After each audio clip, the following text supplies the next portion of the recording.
Are we shooting or you gonna start shooting? I've been shooting. I was kind of hoping you guys were. Yeah, I thought we were okay. shooting. Oh fuck. Okay. No. Yeah. Welcome to Coast to Coast. I was supposed to. Welcome to Coast to Coast. I thought I had a cue, but I guess I didn't. It's okay. It's okay. So- it might still get added to the show. We'll see.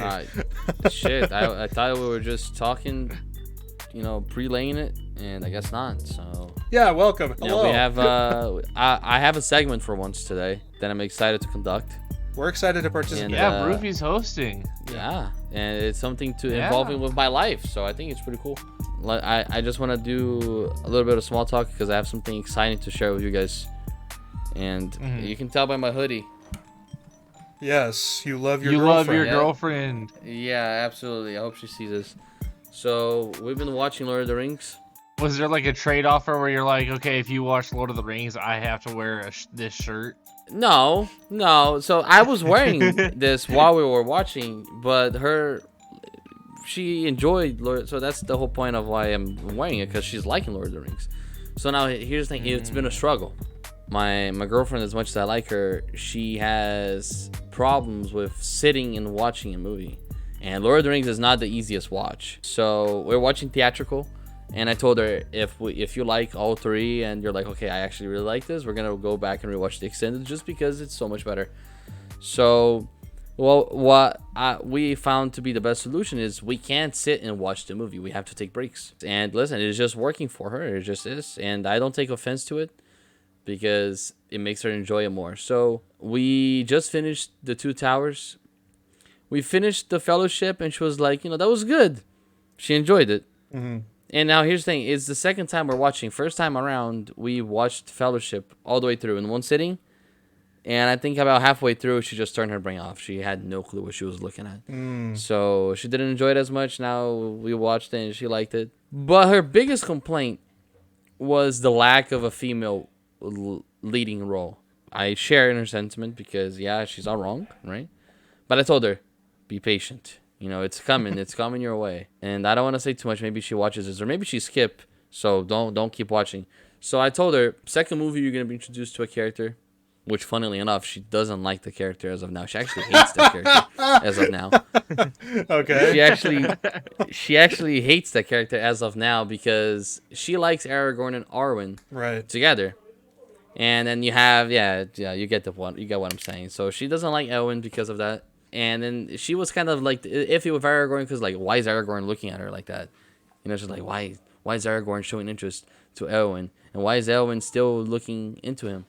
Mm-hmm. So it was funny. She was truly devoted and really ranting about this. And listen, let me tell you, I've never in my life imagined that she would be so devoted to Lord of the Rings like that. Yeah, sometimes people find their love in a thing, that is very unique to them, I'm sure a lot of people are very devoted to the love triangle that's going on, but definitely not one of the more common obsessions, I'll say. She obviously, there's a side of people who prefer with Elwin, some people who prefer with, my God, Alexa, change lights to 50. You're like a ghost. I look like a ghost, right? Yeah. Fuck. Or like King Midas or something touched you and you turned to gold. Yeah, I know. I thought it was that tripping. was crazy. So, so I told her, sit through it.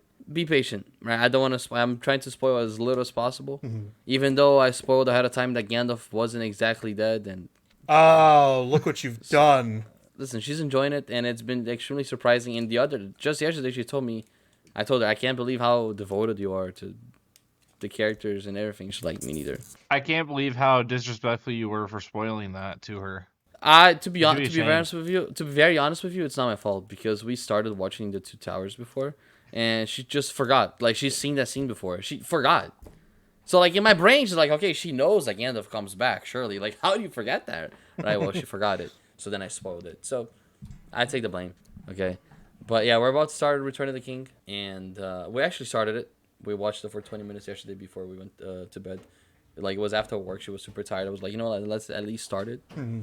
Because there's a scene at the beginning of the movie that I want you to see that is not in the extended. So let's go just up into that point, and then I'll show you the extended version. And then after I showed her Saruman's death, because it's not in the theatrical, like the actual scene of him dying, she goes to me, she's like, "Why is this not in the movie?" I was like, "Exactly. That's why you have to watch the extended versions." Yeah, that is definitely one of the like loose ends that they never tie up in the theatrical.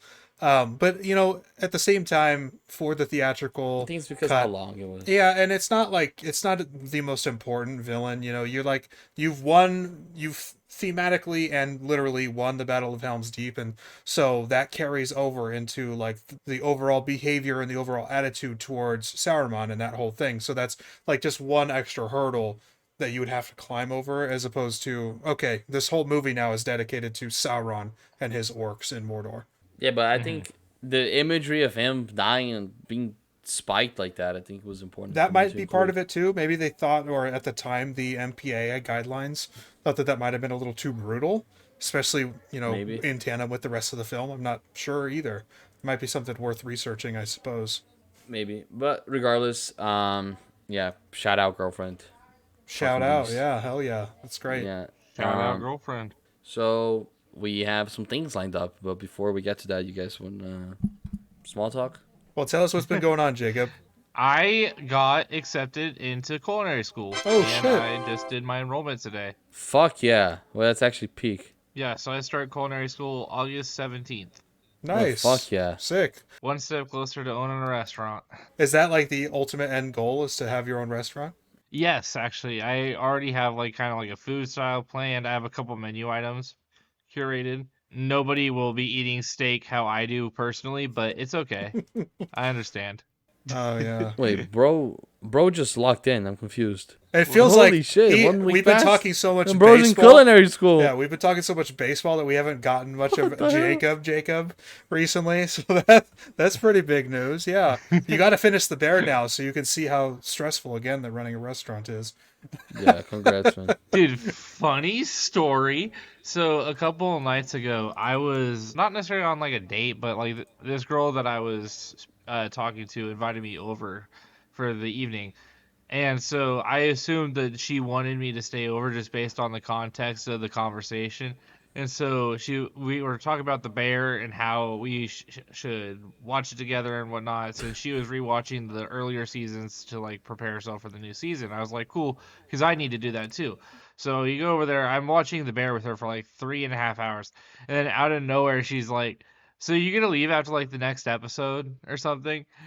And I was like, in my head, I was like, wait, what the fuck? But in my my visible face, I was confused as shit. And I was trying to like figure out a way to like say yeah, that's fine. Like, cool, I'll leave after the next episode. Oh, Not a come on. problem. And so I like calmly like say like, yeah, sure, I'll go like after the next episode. I'm sorry, like everything cool? Like I didn't like make you uncomfortable or anything, right? And she was like, no, no, not a problem at all. Like I'm just tired, like had some stuff going on, so I'm just like ready to go to bed. I'm like, okay, that's fine. So I leave and I'm driving home that night. And I'm just texting her. She was like, dude, there's nothing wrong. Like it's totally fine. I'll text you tomorrow. It's like no biggie. And so we like yesterday was the next day and she like sent one text the entire day. I was like, that's weird. And so I just texted her like once today. Like I was just like, hey, hope you're doing good. And then I just blocked out of nowhere. Oh wow, Wow. Yeah. holy shit, that's weird. I know, right? Like What a I was no. like, damn. Not I, you. I was like, Not you. I mean, clearly I did something, but I don't know what I did. So Right, right, yeah. tough luck, I guess. Maybe it was the suggestion to watch The Bear in general. I don't know. Maybe she was lying about having watched it before. She's like, man, if this She's the guy one. likes this show, this is a fucking red flag, man. This is a black flag, even. Like, holy shit, this is crazy. She's like, Jeremy Allen White seems toxic, and so that just gave me the ick, honestly. Well, that's unfortunate, but hopefully you have better luck next time. I guess. What do Dude, I even say in response to that? That. you're like, anyways, y'all see this movie? This movie was pretty good. Speaking of though, big blockbusters have come out recently.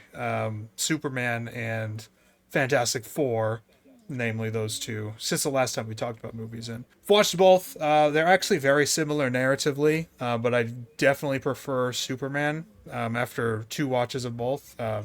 Really, really fresh, really warm and whimsical.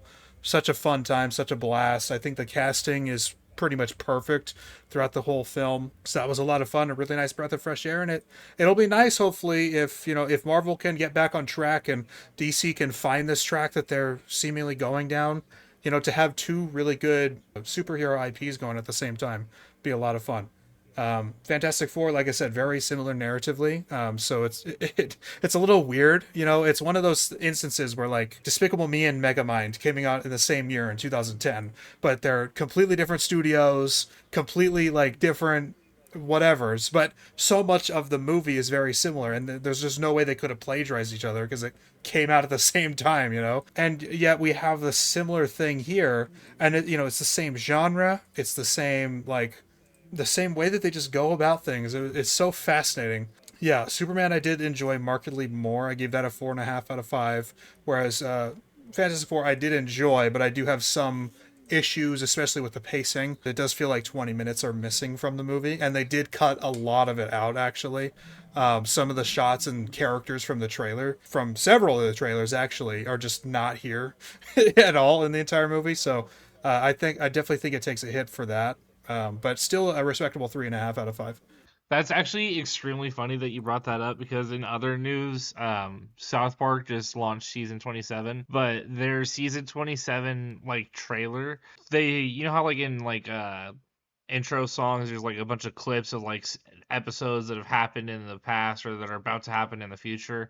Well, they like during this season 27 trailer, they had like a ton of like different like sketched out scenes that were like supposedly going to be part of new episodes, but it's been confirmed that they literally just drew those scenes up for the trailer for season 27, and those actually have zero impact on anything that's going to be happening in the stories. They're That's not going to have any scenes in there. that's such a great rug pull, and I think what they're doing this season and coming from not a South Park fan at all, right? But what they're doing and what they've like been doing over the past couple of years, but especially now with this new contract that they just signed with Paramount, right? That like $1 billion, and it's like that it feels like a rug pull in a way where they're like, "Ha, got you, you fucking greedy corporation!" Like, and then now they're gonna shit on all the. It was 100% a calculated because people who don't understand or don't know anything about South Park are going to be like, "Oh, they made fun of Trump, ha ha ha. They got him good, whatever." People have no idea how big of a fuck you this was to Paramount. Right, because exactly. because this is all they did. They were in negotiations and contracts with Paramount. Paramount wasn't giving them what they wanted. They wanted less censorship. They wanted to be able to post all their episodes and not have any of them banned. And Paramount was getting more and more difficult. So South Park opens up their bidding again, even though they already had a deal signed with Paramount because Paramount was trying to pull out of it. And they end up getting a renegotiation where they get $1.5 billion over 5 years. Right. And then they immediately say, "Hey, Paramount, you know how you just gave us a record deal, more money than you've ever given anything else? Yeah, we're also going to immediately make our IP worth less so that way you get less value out of this deal." Yeah, yeah, quite like honestly, it's the rug pull of the century. It's fucking crazy and so like really funny and like very obviously super relevant because everyone's talking about it and talking about the past 1 or 2 episodes. So yeah, I Right. mean, yeah, good on them. Look, the whole thing is that like a lot of, and not to get too political here, but a lot of conservatives and a lot of right wingers, when the election results came in the way that they did, they're like, "Oh, comedy's back! Hell yeah! We can make jokes again." What they really wanted to do is to be racist, right? But now that Right. jokes are coming back again, and South Park is making fun of their messiah figure that is currently in office, it's all of a sudden such a horrible thing. Like, you can't do that. That's our monarch. You can't be like that. It's mean. It's so funny. I just love the hypocrisy. And if it was the other way too, I would love to call it out too. But it's I'm having such a great time like laughing at some of these idiots. Yeah, and there's actually some other stuff in it that makes it even funnier. So like in the White House's response to the South Park episode, they mentioned that South Park is a fourth-rate show that's on its like dying breath, as it just signed a Yeah. $1.5 billion contract. Yeah. Like nothing makes you sound more tone deaf than a statement like that. It's so funny. So Right. funny. The very on the nose character replacement, because originally Donald Trump in the South Park universe was portrayed by Mr. Garrison in a Trump wig. But for this, they had basically Saddam Hussein in a Donald Trump cosmetic and just made him the exact same character, just playing even more into the Trump is a Middle Eastern dictator narrative. Yeah. All right. Barufi, what's this game we got going on Yeah, today? shall we? Or activity. So if our loyal listeners have been paying attention the last few weeks, I took what is called the CASPER exam. Now, for purposes of I don't know if I'm able to discuss my test or not, I got questions not from my test, and I got public yield questions because I don't want to get flagged or whatever the fuck.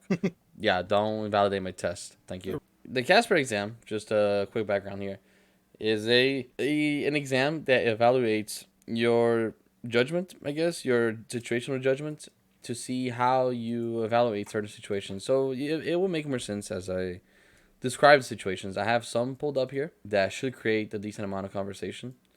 And just for clarity, I'm focusing on the situations themselves because in the real exam, they ask you the situation, they may ask you 3 questions on it to alternate the situation. I kind of just want to focus on the situation itself here because in the video questions, they ask you just the situation and what you will do about it. That's it. And the written responses, they ask you more questions, but since we're talking about and discussing here, I'll just keep it to the situations themselves. Okay. But I do have 2 scenarios with additional questions involved. So, first scenario.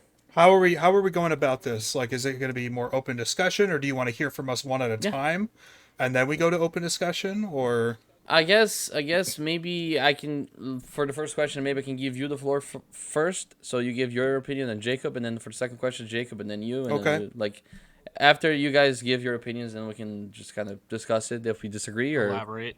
Yeah. Okay. Cool. Right. First question or first scenario: you are a friend. Your friend Aaron is worried about his brother Nathan, who recently went through a divorce and lost his job. Right? Aaron wants to visit Nathan across the country, but Aaron has a big work conference coming up. He's afraid that missing this conference will exclude him from a promotion. No other family or friends are available to be with Nathan at this time, and Nathan cannot afford to travel himself. What is your advice to Aaron? Okay, so Aaron is looking to travel, but he has this big important thing coming up.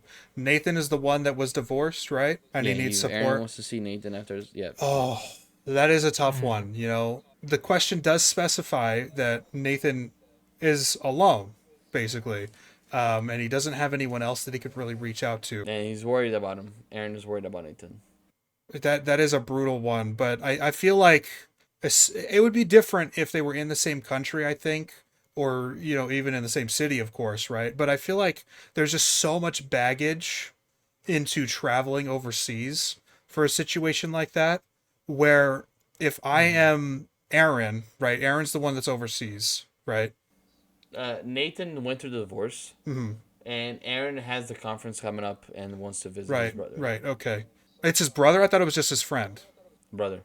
See, that's a different wrench, right? Because if it was just his friend, I would say, yeah, you kind of had to just go to the meeting, and then you could go console him after. But because it's a family thing, that's a whole extra wrench on top of it. I think, actually, that might be the difference maker for me. It's a lot easier to excuse, I would say, for most jobs.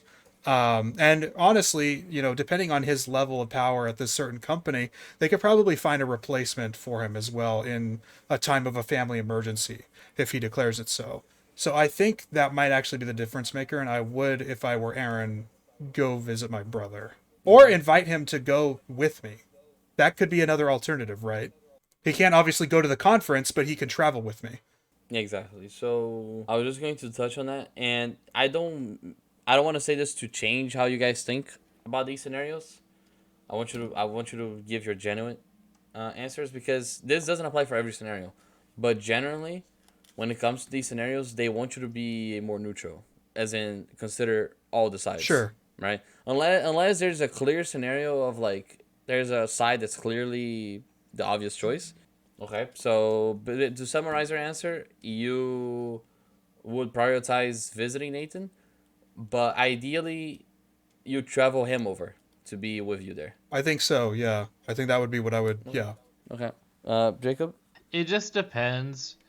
Because it also, like, if I'm in a situation where not only is it going to affect my job, but if I, like, am also in a financial spot where I'm not really in a position to be traveling, then I think that's even more motivation to stay. I would be leaning towards doing my business traveling and focusing on making sure that my career is still stable, and then situating my relationship with my friend and making sure that they're okay.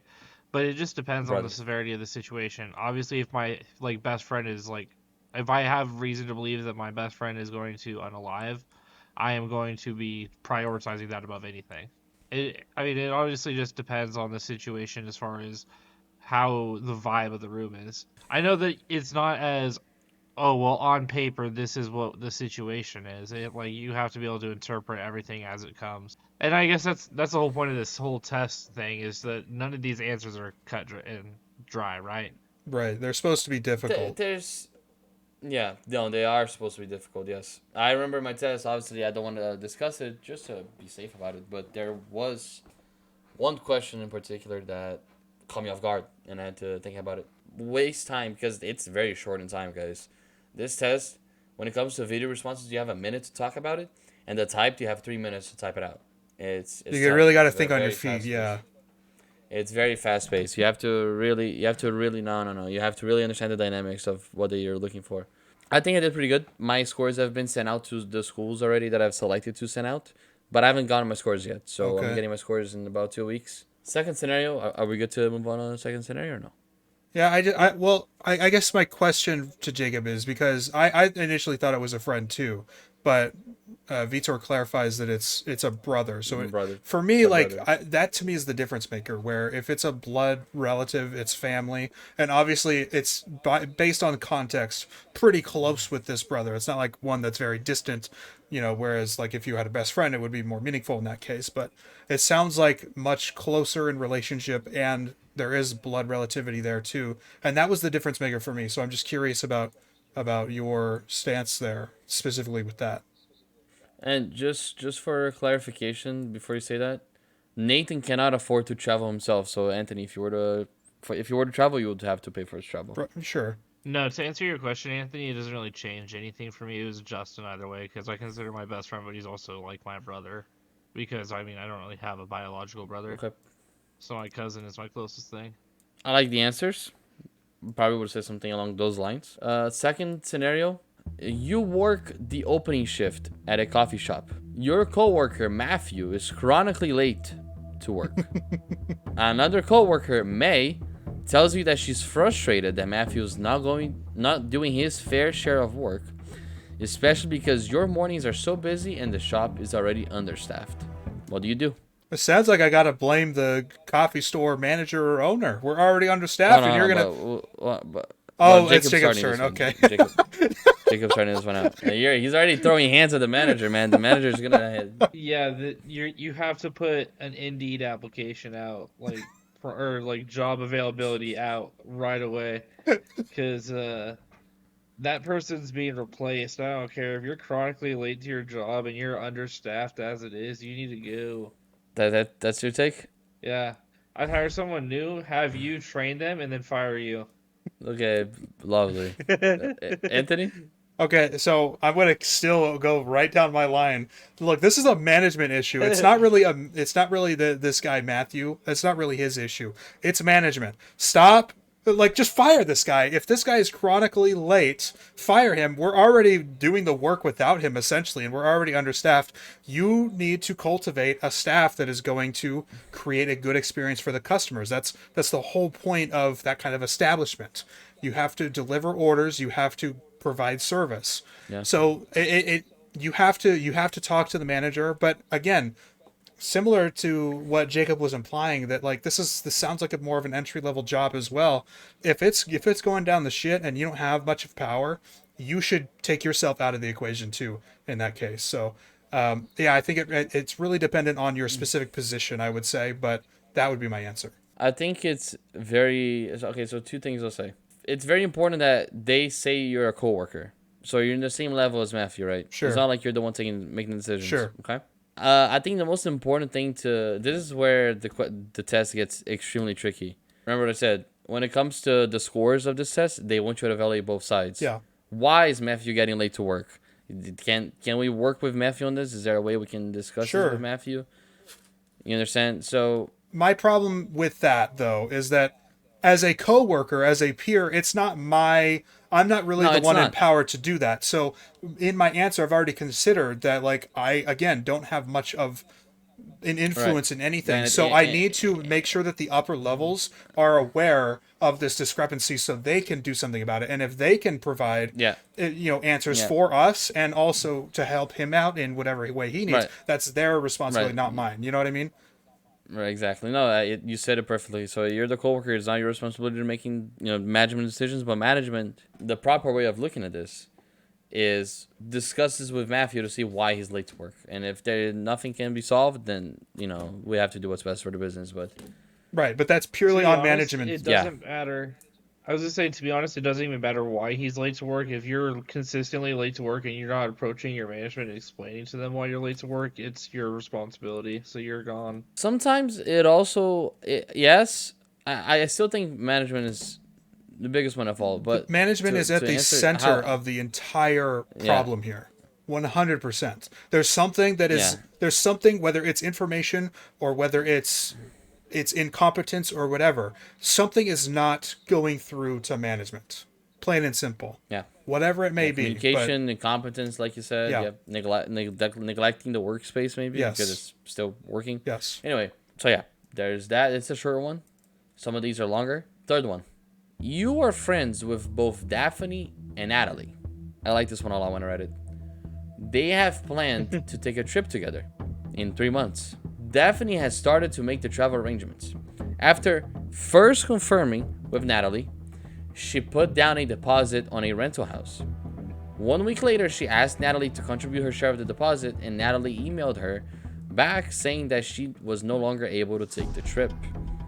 Since the trip was still 3 months away, Natalie stated that she was confident that Daphne could find somebody to take her place and therefore would not contribute to the deposit. What do you advise? Man, this is really tough because we don't know how much this deposit was. We don't know how much upfront they have to pay, right, in order to secure this essentially like an Airbnb, right? Yeah, that's really brutal. The whole thing is that it's just so shitty on the friend's part. I think there's a certain commitment, and you did make a point to enunciate the fact that it was confirmed and they had some kind of arrangement set in place to where Daphne was now, okay, yes, I've gotten confirmation, let's do this thing. And then suddenly after that, the Natalie is no longer able to uphold their end. And now they feel like they're off the hook. Yeah, the problem as well, I think, is Natalie's confidence and that Daphne can find someone else to go on the trip with them. But I will say there is a third person involved, and that is us as this observer of the situation. And really, if I'm thinking about it and I know these two people and they're both my friends, why wasn't I invited? I want to go on a trip too, right? So maybe that's what I thought this was going towards. That's fair. I think maybe it's implicit that you're in the trip as well.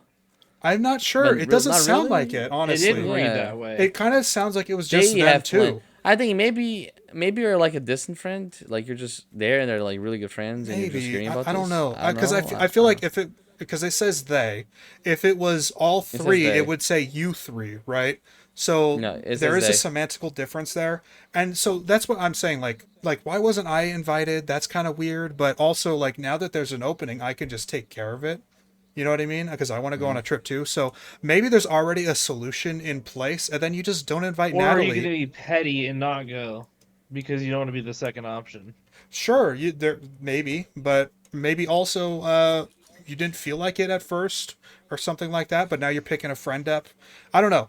I think at that point you would be the one that would go, even if there's a little bit of like ill harbored will or something like that about not being invited in the first place. But then Daphne knows better to not invite Natalie anymore. They just invite you, right? You know, Yep, yep, Natalie's not responsible. They're gonna flake, so they invite you instead every time from then on. yep. You're the new best friend. I am sick of both of these people already. Really? Yeah, because like you confirmed with someone and now you can't go, but you didn't approach them and tell them that you couldn't go. You waited until they came to you to say something about how they couldn't go, and now you're Uh-huh. not going to pay them for it because you want to find a replacement. But now that person has to go stay somewhere with a replacement who they didn't like. They already paid. They are stuck in this situation, so now they have to go to that situation with someone who they did not originally plan to stay with. And you didn't invite me, so honestly, just fuck both of you. I think you're putting a little too much hatred on Daphne here. Although one of my first questions, and one that isn't specified in the prompt, but one of my first questions was, how much do they have to pay in advance on this deposit in order to reserve it? Because if it's not a lot, just cancel it. Like, who cares, you know? So that would be another way that you can go about it, right? It all just depends on how much this Right. deposit was. Right. Personally, how I see this is, if Natalie's saying, "Oh, I'm sure you can find somebody," well, then you have to help me, bitch. Like, that's not how that works, bro. Then you have to help me find that person, man. I think if it goes off of that, I think Natalie would have to help Daphne help her find that person. And as for Daphne, I don't think there's much else for her to do other than maybe sitting down with Natalie and discovering why she can't go. No, Because maybe no, no, then no, no, no, no, no. You cut that bitch. That's all you do. You cut her. You cut that bitch. Wow. No, Wow. you make an arrangement months in advance, and then still with months in advance, right after you confirm it, they're like, "Oh, sorry, I'm not gonna go." Now, fuck you. Fuck you. You're not a Hey, friend. listen. Get Hey, the fuck listen. out. I'm just trying to. I'm just trying to. I'm just trying to understand Natalie's side here. Preach. Maybe I just want to know why she can't No, go. no. Natalie's a dumb bitch. And if she and if she's not willing to work with me, then yeah, either pay me the deposit back or help me find someone. Yeah, You that's know, another alternative, right? Like, okay, fine, I'll cancel the trip, but you need to pay the deposit. But again, something like you that. can't hold like. How are you going to force them to pay the deposit, right? They're already saying that they're not going You to pay can't. their half. You So can't. You can't. yeah, I really think that what I initially said is probably my favorite course of action. Not just because I said it, but it is because I said it, you know? It is because you said it. Okay. So I think all in all, I think the most important thing is Natalie has to help Daphne find someone. You can't just say, "Oh yeah, you got that." No. The moral of the story is that nobody should be friends with Natalie. Real. Yeah. Yeah. Sorry, Brufy, you're wrong. I apologize. I apologize. I'm gonna get the lowest score on the Casper. Yeah. Yeah, me and Anthony actually created the Casper test. Yeah, that's right. Yeah, Oh my exactly. god. So I just asked if one of the Casper evaluators would be watching, and turns out I have both the founders here with me. So Exactly. Yeah. You'd be would shocked. you look at that? would be Would shocked. you look Yeah. at that? Yeah. Bet you feel pretty stupid right now, don't you? We tell you to not take a side because we want to know who is too fragile and too feeble to not take a side. Who's more assertive? It's the indecisiveness that makes us great. Real. Number 4. You are an employee at a retail store, and you overhear an interaction between a customer and another employee at the cash register. The customer is here to return an item, however, she does not have a receipt for the purchased item and claims to have paid in cash. Despite assurances by the customer that she did buy the item at your store, your colleague informs the customer that while she can provide the store credit or an exchange, store policy does not allow refunds of more than $20 without a receipt. The customer informs your colleague that she really needs a refund given that this was a birthday purchase for her daughter, but now she desperately requires that money to buy her daughter's prescription medication. While the manager can override the store policy, She's away until next week. Your colleague turns to you for advice, given that you've been working at the store for longer than she has. Okay. So, Jacob, oh yeah, Jacob. sorry. I'm so excited to answer these questions. Okay, so it depends on how much money it is.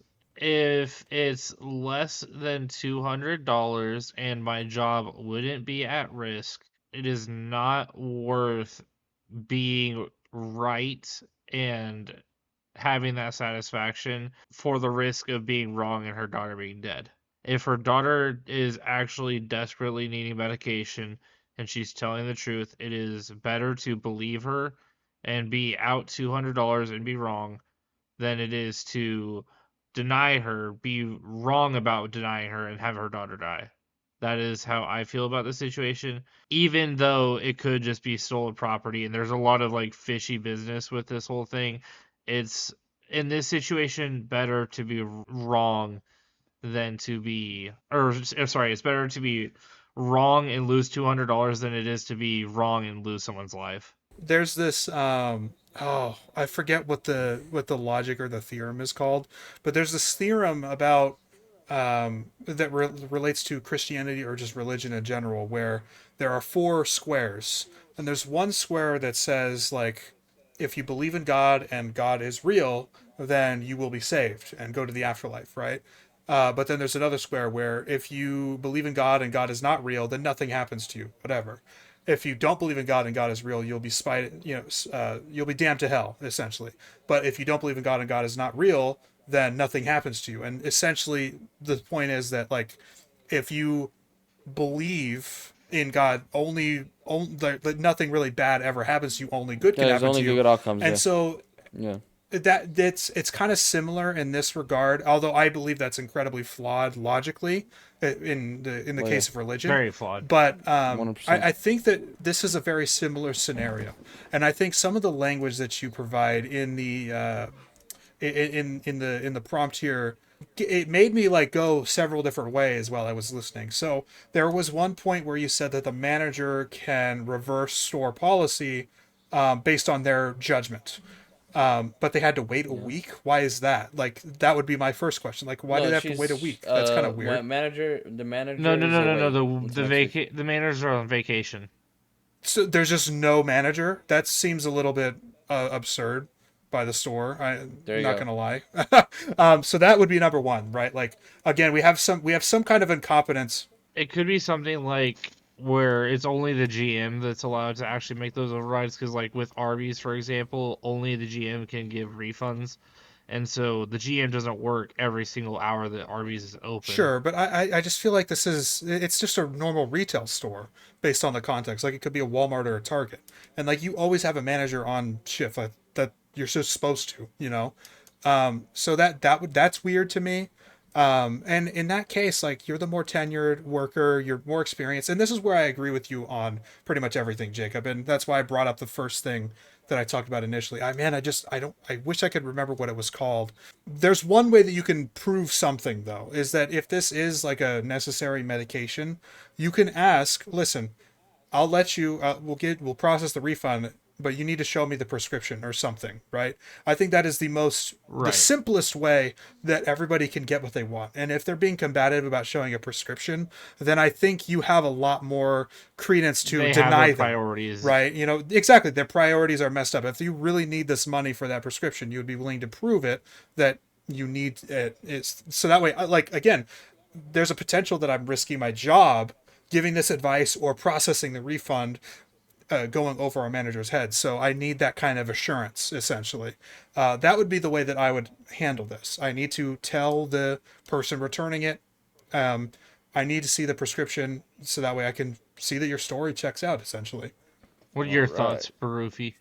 Kind of where you guys are at. Only thing I thought about is as well is I'll try to give my manager a call. I don't care if the manager's gonna get pissed off. I'm calling in vacation. I'm already over. I'm already going over policy. Calling you is not gonna be the worst of things. I disagree, and the only reason why is because if you call your manager, then they make the decision. It's a lot easier to make a mistake and ask for forgiveness than it is to openly disobey your manager. I'm not gonna openly disobey. That's what I'm saying. If my manager's the one making the decision to not do it, then it's the manager's decision. It's not mine. If I get a hold of the manager, it's the manager's decision to make. If the manager doesn't answer me, then I'm calling my own shot. Yeah, I don't know. That's a tough one, right? Because then, like, even if the manager denies it and there's proof that this medication is necessary, But then I would show you. I would show the proof to that manager. No. but the manager might still deny it, right? Like, there's still that possibility, and Right. so now you're stuck Right. in this thing where you're in this regime that is bad, and you're participating in it, even if you don't want to. You're still culpable Right. in some capacity. So actually, I agree with Jacob. If there's no manager on site, which is already crazy in and of itself for a normal retail store. If there's no manager Right. there, you kind of you don't say that, and then you next time you see them, you bring it up. Hey, this one thing happened, and I made a judgment call. I'm Yeah. sorry if that's not okay. I understand, but I won't do it again. Essentially, but in this one instance, Right. I didn't. Right. Whatever you want to say as your excuse. Okay. Fair enough. Number 5. You were sitting in on a conversation between Tom and Jesse, two of your coworkers Okay. at a energy firm. Don't tell me there's another bad manager. Please, don't tell No, me. no. Tom informs Jesse that he's having a tough time with a personal decision. He and his wife are expecting a child, and his wife would like him to take paternity leave with her. He tells Jesse that the company is taking on a new project that he would lead, and doing well on this project could significantly advance his career. Despite his excitement for parenthood, he is struggling between spending time with his family in the short term versus focusing on his career, which would ultimately benefit his family in the long term. He feels that if he misses his work opportunity, he would not get a similar chance for a few years. Additionally, claiming that the industry is largely male dominated, he feels that his boss would not be understanding if he requested paternity leave. He even recalls a time in the past when a male colleague who took paternity leave was penalized by being kept in the same position for years upon his return to work. What do you tell Jesse and Tom? What does Jesse have to do with this? It's Anthony's. I'm pretty sure it's mostly Tom's story, They're right? listening. Just Okay, so Jesse's Just just they're listening listening, too. yeah. Okay, okay.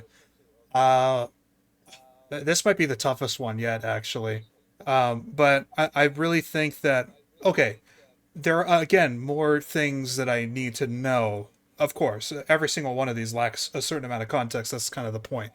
But I need to know if the wife works as well, before the and after the maternity leave. Does she have a job?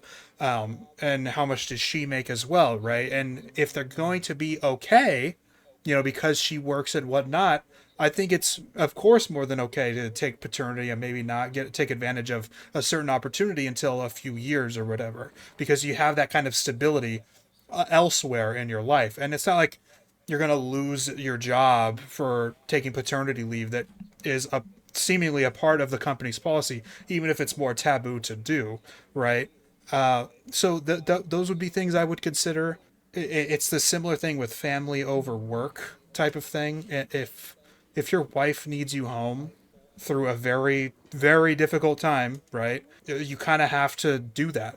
That's part of the commitment of like marriage and stuff, is that you're going to be committed to that family, that relationship. I am on the other side of the coin. I think that he should prioritize his career, especially given that there's already been evidence to believe that if he does go for paternity leave, he will be punished for his actions. I don't think it's wise to then risk with evidence that you're probably going to receive punishment. Go out of your way to do that. I don't agree with it. I think that he should be focusing on his career, hang it out for 3, 4, 5 years, get that promotion, and then you can spend more time with your family. Because at the end of the day, when they're little babies, they don't really do much. Oh, you missed their first steps, like big whoop. But you're going to need that money for them to be able to be raised. You're also going to be able to have more experiences with them because you're going to have more financial freedoms when they're older. I think you're missing a very crucial point about maternity and paternity leave in general. It's not about spending time with the child. It's about helping your significant other, Helping, helping your helping. spouse. And so I really feel like that last that last line of reasoning is extraneous. I don't think that matters at all. It's not relevant at all.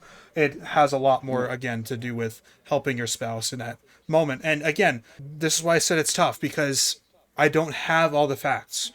If your wife also has a job, then you're much more likely to not need or require a promotion, and so you're willing to take that kind of risk. We also don't know what this kind of penalty is. Is it a demotion outright? Is it a firing?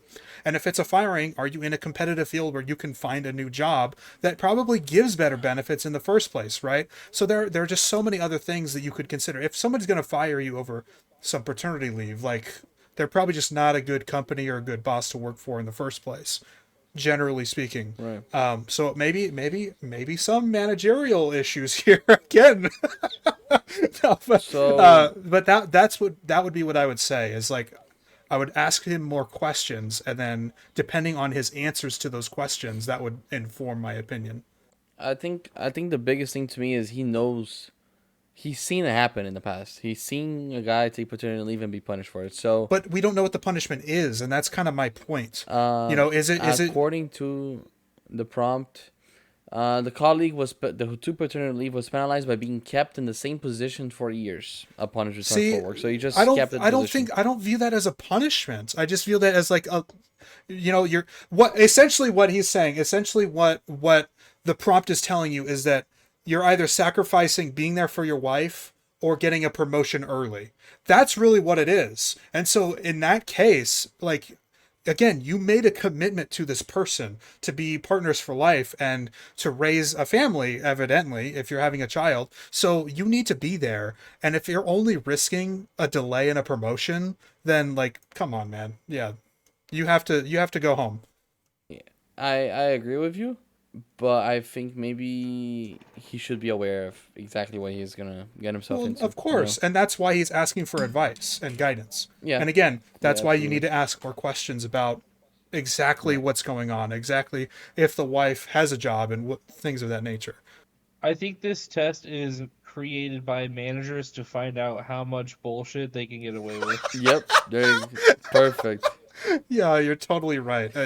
So, like, theoretically, if you had this toxic workplace environment that totally should be handled by upper management, theoretically, what would you do if the managers were just like Not there. drinking mojitos on the street? So we have one more that's purely a scenario, and then after that is a scenario with a couple of questions. Okay. 3 questions. Okay. So now we're not talking about not management. Now it's a study group. You are a member of a study group, and you observe 2 members of your group, John and Steve, having a heated conversation. Fun. John looks stressed and is upset that the group project is not yet close to being complete despite being due at the end of the week. When Steve asks John what is stressing him out, he says he's overwhelmed by the amount of work which was redistributed to group members when Marshall, another group member, had to leave the group due to a medical condition. While Marshall's medical condition is severe and required hospitalization, John is upset that Marshall knew how important this project is to everyone's grades and thinks it's unfair for the other members of the group to take care of the work Marshall was supposed to complete. To make matters worse, Steve discovers a recently posted picture on Marshall's Facebook page showing him at a pool party, which further angers John. With the current arrangement, the work submitted by the group would award Marshall the same grade as the others, despite not completing the same amount of work. John suggests Marshall has been dishonest about his medical condition to get out of work, while Steve reminds John that this picture could have been taken a while back. Steve turns to you and asks how do you decide how to proceed? You comment on the post saying, "What the fuck is wrong with you? Why are you not doing your half of Jacob, the give it to labor?" us. So, first off, halfway through this thing, I'm like, holy shit, this has to be like a satire question that's like making fun of the Casper test. And I didn't think this was actually a Casper test.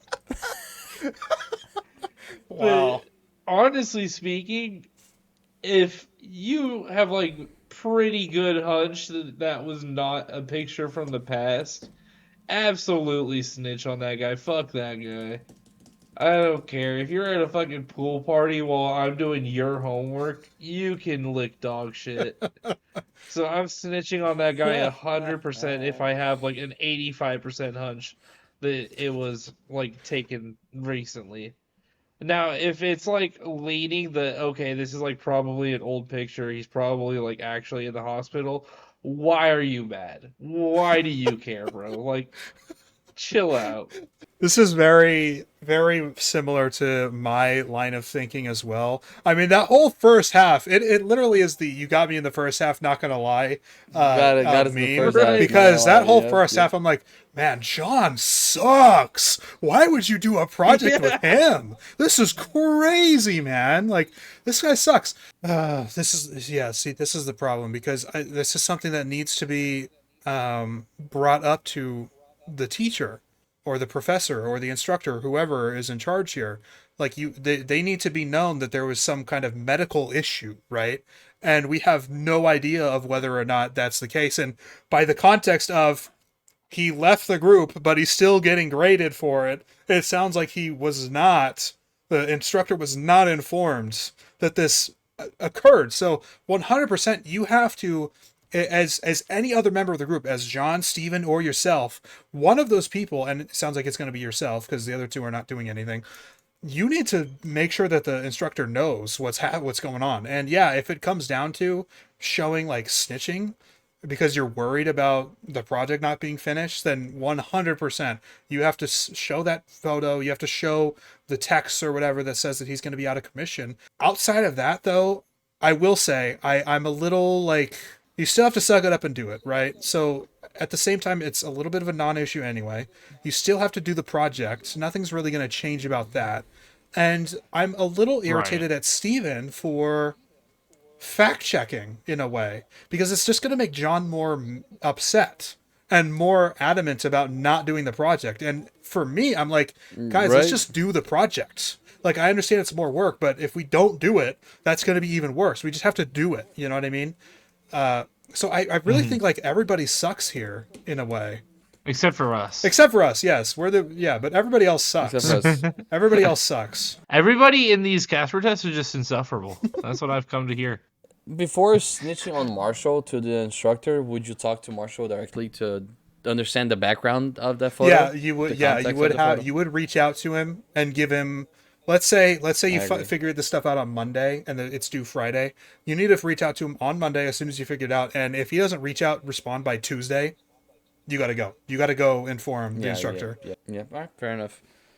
So we have two more. The next two have additional questions to them. Okay. You have a coworker who's clinically diagnosed with depression. She calls in sick and unable to get out of bed very often. 6 months into the year. Why is Jacob looking at me like this? He can't fathom what I'm reading. He can't fathom it. You could get. I'm You could get. focusing You now. could get diagnosed with depression. No. God. God damn it, Broofy. I need you to start over now. So, with all these things, they're so long, I have to hyper focus so that way I can remember all the details. That's fair. And you calling it out just fucked it all up. You just wiped my head clean. Alright, I'm not looking at you, don't worry. Okay. You have a coworker who's clinically diagnosed with depression. She calls in sick and unable to get out of bed very often. 6 months into the year, she has been away from work a total of 10 weeks. This is a small company with few employees, resulting in less productivity in the workplace. Moreover, she has become difficult to work with, as she's very sensitive and unable to accept any criticism. Okay. Anthony? Oh, that's it. Okay. Well, I have the questions now. So if you want to read the questions first. Yeah. Let's do the first. If there's no like, what would you do? Let's go to the first question. Yeah. It doesn't say Okay. that. What is going through your mind? See, I feel like you want to reach out. You want to be the good coworker that's making sure that, like, the just mental health of everybody on the team is good, and you're obviously noticing that there is an issue. You know, we're taking a hit. What's causing her to not be there? Exactly. That's going through my head, and I need answers. So I'm going to ask questions. That's it. What is causing her to not be there? That is all that's Right. running through my head right now. Why are So- you not here right now? Well, now you have to decide. The next question is, if you were the boss, what would you do? Why is she not? Does she have cancer? Does she have a meth lab in the middle of the desert? Like, why is she not at work? Did she get my janitor fired? Is she fucking the boss or trying to? Like, what are we doing here? Okay. Is that your response? I need to know answers. Like, I can't make an act on her actions if I don't know why she's doing the actions. I agree. But if I'm the manager, man, this sucks because we've been taught by this test for the last hour to hate managers. So now I'm the There you thing go. I've There become you the go. thing I've sworn to destroy. You become the very thing you There sort of you go. destroy. Yep, there you go. Yeah, look, if I'm going to be a good manager, I need to reach out and like, look, productivity's down, and I know you're going through your thing, but we need to hash this out. What's going on? Maybe there's some healthcare coverage that includes therapy or something like that, and we can get her on the track to talk to a therapist or something. So depending on how the company and how the team is structured, these are things that I would look into to try to help this person out, because it sounds like they're a valuable asset. The company's small and productivity is taking a hit now that she's not showing up. So this is a valuable employee. You don't want to just lose this employee, and you do care about them and their well-being. So that would be what I would do. And small companies agree. typically are closer knit. Yeah. Yeah, I completely agree, Anthony. All right, and the next question we don't have to discuss, just to give you guys a background on how the test works. Tell us about a time you had to support a friend or colleague during difficult times.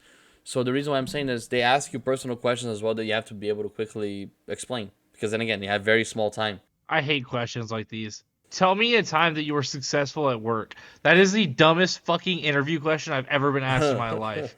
When were you successful at work? When I brought the damn fries in the bag to the guy who ordered the fries at Arby's.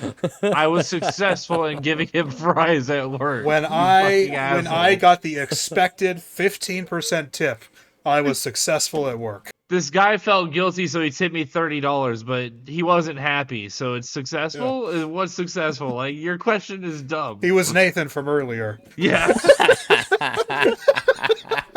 He was talking to me about his divorce and how his brother wants to fly him out. Wait. So there's been this series going on this summer called Hot Sauce Summer, where Dead Meat is reviewing every Saw movie again on their podcast.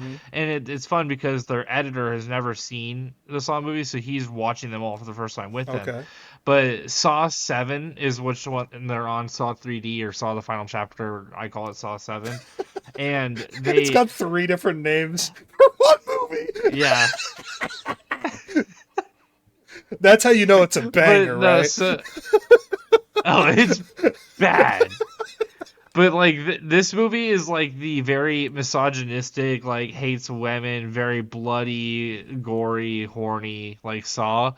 And so when they talked about it in the start, but they were like, fun fact about this movie, the lead actress that plays Jill Tuck, John Kramer's ex-wife, was going through a divorce with the director during the shooting of Saw 7. And so it's like explains away all the like misogyny and how abusive Wow. the whole movie is towards women. Wow. Like the main event, a completely innocent woman gets put in a trap where she dies via brazen bull. Oh my And she like gets pulled down by a chain to be on her knees while she's doing it. Like, it's just misogyny straight up. And they were like, this is the most divorced guy movie of all time. Wow. That is crazy. What a story. What were we love talking about before that? Yeah, sorry, Ruffy. What's this final question? What's the time that we were like helpful to a friend in need or a friend indeed? Yeah, absolutely. So I left the best for last, in my opinion, at least. And it comes with 3 questions. I thought we were going to answer the one. Were we not going to thought go around we and already answer did. that? No, we didn't. We didn't answer a scenario where we were helpful. Yeah, I've never been helpful. I haven't talked about that yet. Oh, Okay. you want you want to do that? We don't have to. I just thought we were going to It's go my turn. around. They do it, whatever. No. It's my turn to talk first, right? This last one? No, you're talking about the fries. Yeah, it's your turn. There is a local bully, Thomas, who has been taunting children as they walk home from school and has been known to create a fearful environment for other children in the neighborhood. One day, as he's troubling a group of innocent girls, Whitley, a fellow classmate, was fed up and punched the bully repeatedly. The bully was badly harmed and taken to the hospital to get stitches. His parents are now asking who did this to him. So now we have 3 questions. Okay. What should you do? What should I do? Who the fuck am I in this story? Yeah, So like, who his am parents, his parents are now asking who did this to him. But who am I? I don't know who I am. I? Yeah, like, They who don't are we in specify- this situation? They don't specify in the real Are we exam. like they assuming would. it's our kid that beat his ass, or are we one of the kids? No, let's assume you're. Let's assume we're 7 for a second. Let's assume you're a cop. Let's assume you're a cop on scene who you're supposed to give the answers What? to. The... No. Okay, listen. No. I will say, well, regardless of what we decide who we are, this is such a flawed question from this test. I can't believe. Oh my So- God, the Mariners just got Eugenio Suarez. He should have been a Reunion. Marlin. Mariners agreed to deal He was for never gonna be a Eugenio Marlin. Suarez. We don't know anything else right now, and it's pending medical review. But per Jeff Yeah, Passan, medical review. Yeah. Yeah, that's definitely happening. yep. They were one of the teams in talk anyways. Actually, the 2 teams that were most in talk were them and the Tigers, which both were reunions for him, so that's cool. Guess to go back to the Mariners over in the AL West. Diamondbacks, surprisingly sellers here, but, Yeah, they've sucked, it is what but they it still is. have their core. They still have their core though, so it's not bad. Anyway, Roofy, next question. So the reason why I brought up this scenario, you guys can say whatever you want, but I think the 2 next questions is what makes this interesting. After the what should you do? So what should you do? Yeah, the problem just is that we have no idea who we are. So I feel like this isn't even really a question. We're just given. Yeah, so that's We're given was something the that problem. happens. Like, are we a bystander? Like, because we don't have. that's what I understand. Okay, so we're just someone who If witnessed I'm the the fight. kid- Yeah, again, Yeah. and just for clarity, these are only simple questions. In the real exam, they would be very specific. Okay, sure, that's fine. Okay, so okay. we're just observing what happened. Yeah, let's call it that way. Unless there's a police investigation going on, nothing. It's not my fucking business. Yeah, unless police are asking for a statement from a witness, I don't need to do anything. No, fuck that. No, that kid's getting a handshake from me. Oh God, for real, for real. Okay, so I guess I kind of know where you guys are going with the next 2 questions. Okay. Is it and I thought this was so interesting because in high school I wrote a research paper on this exact question. Interesting. Is it acceptable for someone to do bad things for a good reason? Absolutely. Yes. The fuck? Yeah. Absolutely. So my research paper was on civil disobedience, which is exactly this topic, and I thought it was super nice. Henry David Thoreau. Yeah. So, And there the you go. problem too is that depending on the type of society that you're in, bad things can be very different definitionally. You know, it's a very subjective thing. And so in one society where free speech is outlawed, criticizing the government is bad, but that is something that is good. You know what I mean? It's a good thing, yeah. So again, very open to interpretation. So 100%, Yeah. doing bad things for good reasons is a good thing. Yeah, in some cases, not always, of course. What about this next question? What are your thoughts on the philosophy one needs to have a taste of your own medicine? It's not applicable to a lot of situations. Yeah, you begin to get really problematic when the scale increases. So in a case of like, look, if you've punched me in the face, I'm probably going to punch you back. You know, like that's just kind of, and that's very innocuous, very standard. I feel like very primal instincts for a human to engage in. But If you take a fat shit in your friend's toilet and they don't take a fat shit in your toilet to get you back, then it's not fair. That's like, you gotta get a taste of your own medicine on that one. sure, yeah, however you want to interpret this. Wow, okay. If you use up 5 sheets of my triple ply toilet paper, dog, we got beef. And that's the thing too, right? In a way, which just sparked that idea in my head. You know, getting a taste of your own medicine also can be good things as well. But if you begin to like do good things in an effort so that people start doing good things to you, that's also like disingenuous. Very So I disingenuous. don't care for that either. You know, if you want to do something good, you should do it because it's good and because you like to do it and want to do it, not because you're going to get something good in return for it. So that, yeah, the whole principle is problematic. You know, it dates back to like biblical terms and whatnot, with like an eye for an eye, right? Is the most commonly used phrase in this type of talk. But again, yeah, with the scaling is where I find it problematic, especially. That's why we have such a big discussion and debate around the death penalty, for example. Like, is it Mm-hmm. okay to do capital punishment on someone who is a murderer? Is that okay? You know, does that deprive yourself of your own humanity if you are the one to do the capital punishment on that person? You know what I mean? And I think it's very important philosophical questions that remain to be answered and probably will never be answered, and probably with good reason. I Yeah. have a question actually on that topic Yeah. for both of you to discuss. Should you be punished more for killing two people than killing one person? Should you be punished more for killing 10 people or one person? I think a lot of times when we talk about killing in that way, what happens is that things get lumped together when it's in the action. If you on accident you're, you know, drunk driving and you kill two people in a car, but you survive, right, in the other car, but it's a result of your actions, you're obviously responsible for it.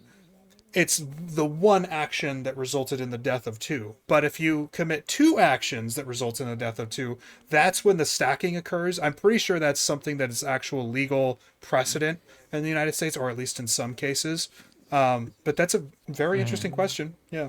Assuming you're only talking about manslaughter, like planning and doing manslaughter. Manslaughter cannot be planned. Murder is premeditated. That's what's the Sorry, No, difference between. manslaughter. sorry. Yeah. So I'm mixing this things is up. So this is actually getting into what I was gonna segue to, but I think the DUI victims and or sorry, DUI people who are in the accident and they kill someone, I think they should be charged with second degree murder, not involuntary manslaughter. Well, there, you know, I understand why you say that, but that would be really, really dangerous legal precedent to set, I think.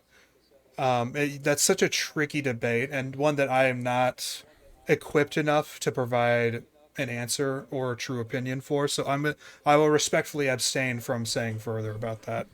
That's fair. I guess I'm probably the least qualified person to talk about No, that I don't on think this so. It podcast. just it for me, the reason I won't speak on it is because I just don't know the legal precedent, and so my assumption to say that it might be dangerous legal precedent is probably me already saying a little bit too much, that I'm just out of my depth in that regard. So yeah, I just can't comment on that specifically. okay. Okay.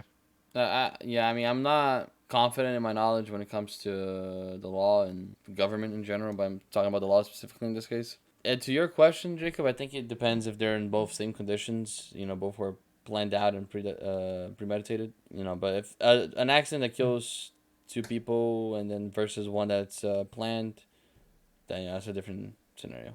Right. I think I was more so just like saying that in the event that you're a killer, like you just are outright killing someone, you kill one person, but then you kill another person. I think that if you have someone who killed one person, but they just did it to kill someone, I think that they are just as bad as someone who just killed two people just to kill two people. I think they're both equally bad. Yeah, I can understand that as well, right? It almost feels like when you've done the thing once, every time afterwards feels like it diminishes in value. Not because human life is less valuable after that, but because the act itself, because of how dehumanized and desensitized you become after committing that act, which is part of the reason why, again, not to be too political on the show, but why my stance currently on capital punishment is against, because it really, I think, the weight of taking a life that, like, you are aware of it, and even if it's for a good reason, right, which is kind of the whole thing that we're talking about with the first question, that's such a heavy thing to hold onto you as a person, onto your conscience. Yep, fair enough. I agree. I think that allowing people to walk the streets who have been known to murder is dangerous in any capacity, regardless of rehabilitation. Oh, 100%. I'm not arguing that mass murderers should be on the streets. Not a chance, but Right. No, no, no. We're agreeing, I think. yeah. question to you guys: which scenario was the best? Oh, Or the were most we fun done? I stuff thought we Which about had. it? scenario I was thought the we had most one more like? for that last one. That's it. Oh, okay. Which scenario did I find the most fascinating? I think the one that created the most conversation was the group project one. I On the don't guy think went so. to the pool party. For me, it's the paternity leave one. I think that's the most Maternity leave nuanced was interesting. Yeah, John and and Jesse. I Yeah. think that one has the most like closely knit the debate. most reliant on further context. But also, I think out of all of these, it has the greatest implications too, right? Where one of them, it's like, okay, you give somebody $80 in a return thing, whatever. Or, okay, you don't get as good of a grade on a school project. Okay, but like this one, like there's career implications, there's also relationship implications on the other end. So I think that is probably the heaviest one that we discussed. The first one, yeah, it's because it was the first one that we made, but with a little bit more context, it could be really heavy as well. Like if Nathan is really close to doing something stupid. Yeah, I think for that one though, me personally, I didn't quite get that vibe from the prompt.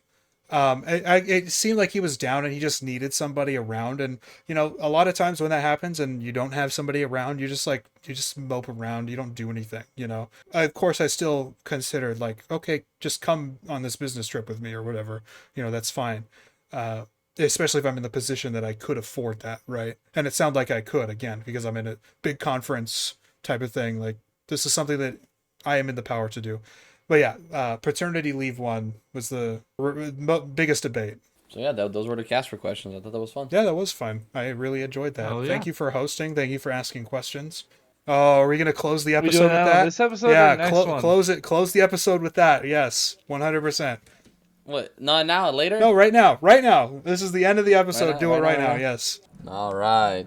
This is a coastal call. Yeah, this is our coastal call. Unfortunately, I still have not found a zero bar anywhere, but as soon as I find one, I will try it as well because I want, everyone's take on it. But yeah, so what's going on right now is Jacob's favorite Yeah. chocolate bar, one of his favorite candy bars, the zero bar.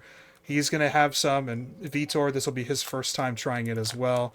So we're gonna hear his take on it. Yeah. And This is a I bought long anticipated thing. We talked about this years ago. Oh yeah. Oh yeah. This is more anticipated than Lord of the Rings for me. So I bought this on Amazon, and Uh huh. show It's us your melted, bar. isn't it? Show us your bar. Look how nice that looks. Look at my bar.